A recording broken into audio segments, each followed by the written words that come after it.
Hello students, welcome back. ये video class 5 के students के लिए है जिनकी पुस्तक कल्पतरू का आज हम 5वां पार्ट जो है घोंसला बना रहे वह पढ़ने जा रहे हैं। पशु पक्षी हमारे मित्र और सहायक होते हैं। वे भी हमारे सुख दुख में साथी होते हैं। प्रेम भाव और ममता का भाव पशु पक्षियों में भी वैसा ही होता है जैसा कि मानव में। टिड्डी दल के आने पर मैना किसान के खेत को दिलोजान से बचाती है तो किसान की पत्नी को भी समझ में आ जाता है और उसे कहना पड़ता है कि घोंसला बना रहेगा। यहाँ पर जो है किस तरह से जो है मैना को जो है किसान अपने यहाँ पर रहने देता है। एक किसान के घर में मैना ने घोंसला बनाया। सूरज की रोशनी इसमें सीधी पड़ती थी। नन्हे नन्हे 4 बच्चे अपने निकलते पंखों को फड़फड़ाते और चीख कर चिल्लाने लगते। घोंसला बहुत गंदा था। उसमें कूड़ा करकट भरा हुआ था। इसमें टहनियाँ थीं, सन के टुकड़े, कागजों के टुकड़े और कपड़ों के चीथड़े भी थे। किसान की पत्नी के लिए यह गंदा घोंसला था। उसकी सफाई पसंद आँखों के लिए यह परेशानी का कारण था, लेकिन स्वर्ग के सारे सुख मैना के बच्चों के लिए यही थे। मैना के बच्चे इसमें आराम से रहते थे। यहाँ पर जो है किसान की पत्नी को गंदगी पसंद नहीं थी। जो मैना ने घोंसला बनाया था उस घोंसले में जो है सन के टुकड़े, कागज़ के टुकड़े, कपड़ों के चीथड़े सब कुछ थे उस घोंसले में बनाने के लिए। दिन में बच्चों के हिलने डुलने से जब घोंसले के नीचे गंदगी इकट्ठी हो जाती तो किसान की घरवाली चीख उठती, मैं कहाँ तक झाड़ू लगाऊं? इस घोंसले ने मेरा काम बढ़ा रखा है। कल इसे न रहने दूंगी। सुबह झाड़ू लगाते घोंसला हटाने की उसे सूझती, लेकिन प्यारे प्यारे नन्हे बच्चे खुशी से चिल्लाते जैसे गा रहे हों।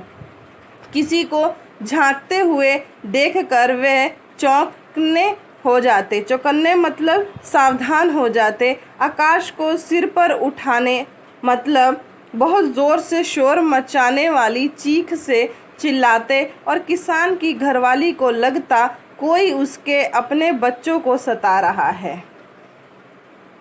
घोंसला हटाने के प्रयास में वह सहम मतलब डर जाती। उसके हाथ फिसल जाते। वह बड़बड़ाती। दूसरी तरफ से बच्चे चिल्लाते, कीकी कीकी, चर चर चर, कीकी कीकी कीकी, कोको कोको। अपने सिर को उठाते, गर्दन को हिलाते और पंखों को हिलाते। जब किसान घर में आता तो उसे शिकायतें परोसी जाती। पर शिकायतें परोसने का मतलब कि उसको सुनाया जाता कि आज मैना के बच्चों ने कितना परेशान किया और कितनी गंदगी हो जाती है जो मुझे बहुत सफाई करनी पड़ती है। आज रामू ने शामू को धकेल दिया मतलब धक्का दे दिया। उसकी माँ ने शिकायत की, बड़ा शरारती हो गया है, मेरी तो मानता ही नहीं, मुँह बिचकाता है। मुँह बिचकाना का मतलब चिढ़ाता है। डांटती हूँ तो गला फाड़कर चिल्लाने लगता है। बड़ी आफत है। इससे थका किसान परेशान होकर जवाब देता है। क्या जवाब देता है? तुम ना जाने मुझे क्या समझाती हो। पिटवाने के लिए शिकायतें लेकर बैठ जाती हो। बच्चे को प्यार से समझाओ, साथ रखो और देखभाल करो। देखो सामने मैना अपने बच्चों को खिला रही है। छोटे बच्चे उड़ना सीख रहे हैं। उन्हें हरे टिड्डे पकड़ने का चस्का लग गया है। चस्का लगना मतलब क्या होता है कि लत लग गई है। अब उन्हें डर नहीं लगता, पहले जैसी झिझक भी नहीं है। मैना ने किस तरह उन्हें सिखाया है। यहाँ पर जो है किसान अपनी पत्नी को समझाता है कि तुम तो सिर्फ अपने बेटे को पिटवाने के लिए लगी रहती हो, मैना से कुछ सीखो कि वे किस तरह से जो है अपने बच्चों को सिखा रही है सब कुछ। रहने भी दो, किसान की पत्नी चिल्लाई, मुझसे नहीं संभलते ये शैतान बच्चे। शैतान हैं पर हमारे हैं। माँ बाप की तकरार रामू सुन रहा था। वह भी सोचता था अगर वह मैना का बच्चा होता तो उसे माँ बाप का प्यार ज़्यादा मिलता। वे कितने प्यार से बच्चों को चुगाते हैं। छोटे कीड़े, गुबरेले का मतलब क्या होता है? गोबर से उत्पन्न होने वाला कीड़ा, घुन और हरे हरे टिड्डे, इसके माँ बाप आपस में नहीं लड़ते। यहाँ पर रामू ये चीज़ सोच रहा है। किसान की पत्नी ने फिर से बात उठाई, मैं इसके घोंसले को नहीं रहने दूंगी। सारी गंदगी मुझे बहारनी मतलब साफ करनी पड़ती है। इसके कारण ही तुम्हारी शिक्षा की कड़वी दवा मिलती है। किसान, जिसे रोटी मिलने का अंदेशा मतलब क्या होता है कि खतरा था, बोला, जैसा चाहो करो, मुझे खेतों पर काम है। किसान की पत्नी रोटी बनाने में लग गई। बाहर किसान घोंसले को देख रहा था। एक कौवा झपटा, मैना चीखी, उसने बचाव किया। नर मादा दोनों ही टूट पड़े। कौवा लौट गया। किसान सोच रहा था मैना अपने बच्चों का कितना ध्यान रखती है। उसका ध्यान पलटा। उसने सराहा उन बच्चों को जिससे माँ बाप को खुशी मिलती है। जिन बच्चों की शिकायतें आती हैं वे बच्चे नहीं पढ़ते, माँ बाप को दुख देते हैं। इससे बच्चे नहीं जानते। वे माता पिता भाग्यशाली हैं जिनके बच्चे अपने आप पढ़ते हैं और अच्छे काम करते हैं। किसान नर मादा को देख रहा था, कितने ध्यान से कि वे बच्चों को पालते हैं, परेशानियों से बचाते हैं, कैसे कैसे तरीके जो है वह अपने बच्चे को सिखाते हैं। किसान उठकर अंदर गया। उसने देखा रामू अपनी माँ के पास बैठा है। उसने सुना रामू अपनी माँ से पूछता है, माँ, मैना के नर मादा कैसे पहचाने जाते हैं? उसकी माँ कुछ भी नहीं बोल रही थी।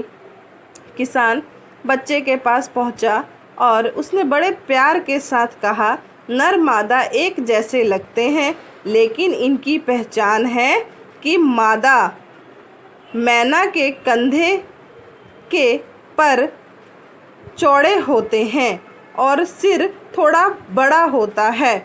पर मतलब पंख, नर मैना के जो पंख होते हैं वह चौड़े होते हैं और सिर जो है थोड़ा बड़ा होता है। रामू बाहर भागा। पहचानने के लिए वह घोंसले को देखने लगा। किसान अपनी पत्नी को मना रहा था।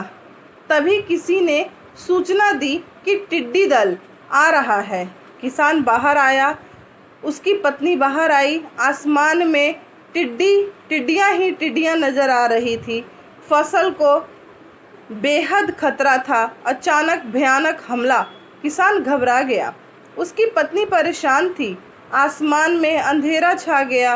इन दोनों की आँखों के आगे भी अंधेरा था। आशाओं के सूरज को टिड्डियों ने छेक लिया था, मतलब घेर लिया था। तभी उन दोनों ने देखा कि नर मादा मैना बच्चों के साथ निकले। किसान के दानों पर पलने वाले ये निरीह और उपेक्षित जीव, किसान के घर में घोंसला बनाने वाले ये पक्षी जुट पड़े टिड्डियों को मारने में। यहाँ पर जो मैना को किसान ने अपने घर में पनाह दी, अपने घर में रखा, दाना दिया, पानी दिया, जब उन्होंने देखा कि टिड्डा दल जो है वह आ रहे हैं तो नर और मादा सभी जो है किसान के खेत को बचाने के लिए जो है वह चल पड़ते हैं। किसान को खुशी हुई। रामू भी खुश था। माँ बापू की लड़ाई खत्म हो गई थी। किसान की पत्नी ने कहा, देखो ये हमारा कर्ज चुका रहे हैं। जो हमने इन्हें दाना पानी दिया है उसका यह कर्ज चुका रहे हैं। किसान की पत्नी ने कहा, मैंने टिड्डियों को तो खाते ही, मैना जो है वह टिड्डियों को खाते तो हैं ही, इसमें हम पर उनका क्या एहसान। किसान की पत्नी ने कहा। किसान ने सोचा कैसे समझाऊं। उसने कहा, लेकिन तुम इनके घोंसलों को तो नहीं हटाओगी। हटा दो, अभी हटा दो, गंदगी साफ कर लो। लेकिन किसान की पत्नी ने कहा, नहीं नहीं, घोंसला बना रहेगा, घोंसला बना रहेगा। शायद वह समझ चुकी थी कि जो मैना जो है वह किस तरह से उसकी सहायता कर रही थी। ये जो है डॉक्टर राष्ट्रबंधु द्वारा लिखी गई कहानी है घोंसला बना रहेगा, जहाँ पर मनुष्य जो है उसको पशु पक्षियों से वैसा ही व्यवहार करना चाहिए जैसा वह मानव से करते हैं।